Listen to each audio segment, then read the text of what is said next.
G'day, mate. Hey Sash, how's it going? How are you? Going well, thanks. Welcome. Thank you very much. What are you making there, Sash? We're making some delicious Ethiopian wet fermentation coffee. Wet fermentation? What's wet fermentation?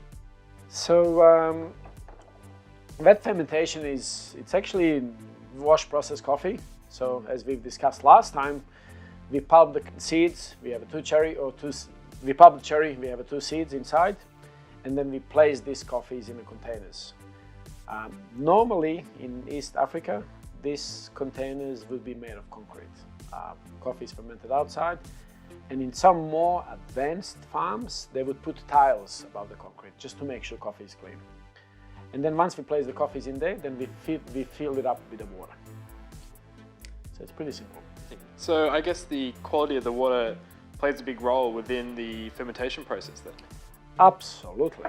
Quality of water plays a huge role. Anything we do with a coffee. So even with this beautiful Ethiopian that I'm brewing you today, water is a crucial element for us to get the best taste balance. And really the same goes on a farm level. So I've seen in my coffee travels many farms where farmers would actually take the water directly from the river. And sometimes with rains, these rivers would get really muddy and water not necessarily will be really clean. And we can taste that in a cup. Often I would taste some of these coffees and they would remind me of dirt, rotten fish, and so many weird notes that we obviously don't want to taste. So when it comes down to water, ideally what we should be having is a spring water, clarified, purified, very balanced pH. pH is important, as well as a TDS of about 120. Also, I've seen a lot of people using rainwater, which I don't recommend. We've tried it so many times, fermenting with the rainwater, and every time when we've sort of done these lots, coffees were tasting pretty flat. And the reason that we're tasting flat is because with the rainwater that we have tested, we had a very, very acidic pH. And what that acidic pH has done, when we've filled up the coffee with this water, the water has really absorbed all of the nutrients out of the coffee, making coffee, not as exciting as this one. So how long does wet fermentation typically take? So it's about 50% times longer than dry fermentation. So if dry fermentation takes 24 hours, wet fermentation will take 48 hours, more or less. Obviously depends on the temperature and everything else, but it does take roughly up to 2 days in most of the producing countries. And what are those producing countries?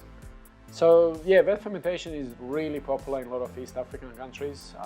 Ethiopia, Kenya, Burundi, Rwanda.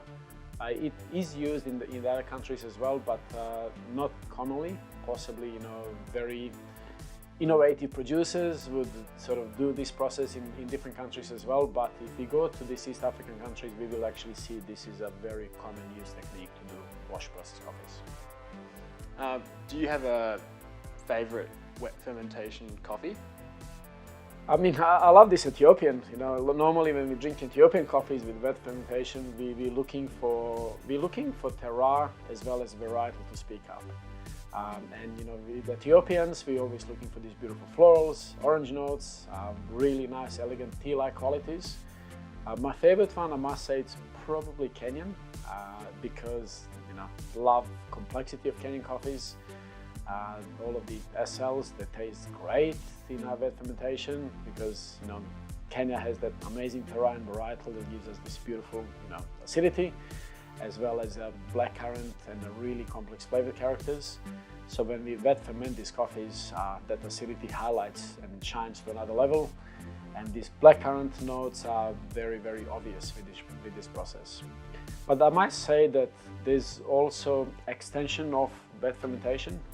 So initially when we do wet fermentation, we fill it up with the water for a day or 2 days, but then there's opportunity to elevate certain elements even further by doing a soaking technique, or some people call it double wet fermentation. So one or the other, both means the same.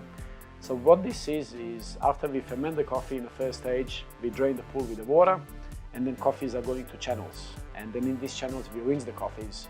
And what we're doing is separating the floaters or lighter density beans from the heavier ones. Lighter density beans would be removed, and these heavy beans would go to another pool.